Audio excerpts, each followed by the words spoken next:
Bonjour à tous, et oui, le prix de Paris, on s'est tous plantés, sauf ceux qui ont peut-être joué à la gagne étonnant qui a fait la course de sa vie, gagne de bout en bout, un comportement extraordinaire. Moi je regrette parce que moi c'est un cheval que j'ai toujours estimé, mais je le voyais beaucoup mieux pour le prix du Cornulier, où il figure à distance de Bayakeno, alors que c'était sa course, c'était son objectif, et puis là, voilà, il a montré qu'il avait du fond.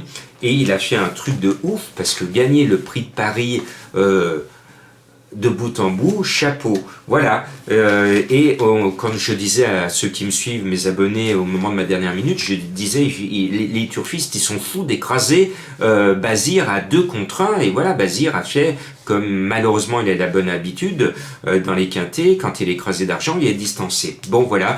De grosses cotes. Money Viking, mon coup de cœur, sauve mon petit honneur, il est 3e. Allez, on tourne la page du meeting d'hiver maintenant.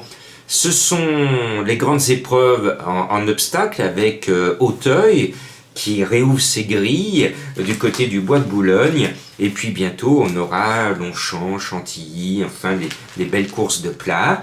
Donc ça va nous faire du bien de changer un peu de discipline et d'avoir d'autres chevaux, notamment la préférée d'Obélix qui est en tête de ma sélection, c'est Falbala. Falbala démote le 4. Alors pour ceux qui me suivent depuis longtemps, ils savent que depuis 2 ans, Jean-Marc ne se casse pas la tête quand il y a François Nicole au départ. Je le mets en tête. Et puis derrière, on va mettre les 2 héros de notre tiercé de meeting de cet hiver. L'As Magistador et le 3 Zizanor. Ce sont de bons chevaux, ils sont en forme, mais ils sont écrasés de plomb avec 72 et 71 kilos à porter, c'est lourd. Et il y a 3 foins dans la course, donc je me suis dit, Jean-Marc, même si l'entraîneur n'est pas très chaud sur les 3, je me dis qu'il y en a bien un sur les 3 qui va faire l'arrivée. Alors j'ai bien analysé la loupe, les 3 foins, et je me dis que la meilleure chance des foins, c'est le 16 Fallborg de Palma.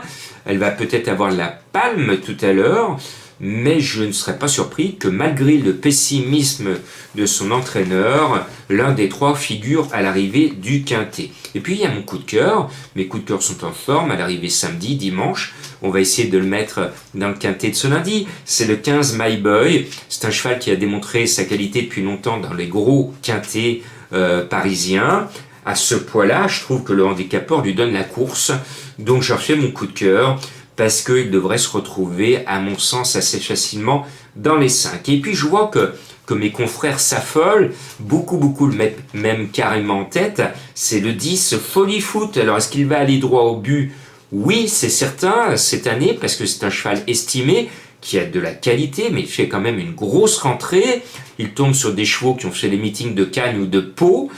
Donc je me dis, en plus je ne pense pas que cette course soit son objectif, il va faire sa rentrée, il va certainement bien courir, mais de là le voir gagner, il n'y a pas de géant que je ne franchis pas. Voilà. Alors ce 10 on le met quand même parce que il y a un enthousiasme général. Et puis le 2 Bonaparte Sizing, c'est un cheval que j'aime bien, avec ce soleil d'Austerlitz pour lui souvent, il m'a donné raison en fin d'année. Alors il fait une rentrée, lui il n'a pas fait des meetings, il est chargé 71 kilos. Donc je pense qu'il va rentrer proprement et qu'il peut venir 5e. Ses objectifs viendront après. Et puis il y a un cheval qui aime bien cette course, c'est un vieux de la vieille, un joli grisou que j'adore. Lui il revient de meeting, il est donc en forme avancée par rapport à ceux qui rentrent. C'est le 5 Seltier, attention à lui. Voilà, c'est parti pour une saison d'obstacles à Paris qui va nous permettre de voir de super chevaux.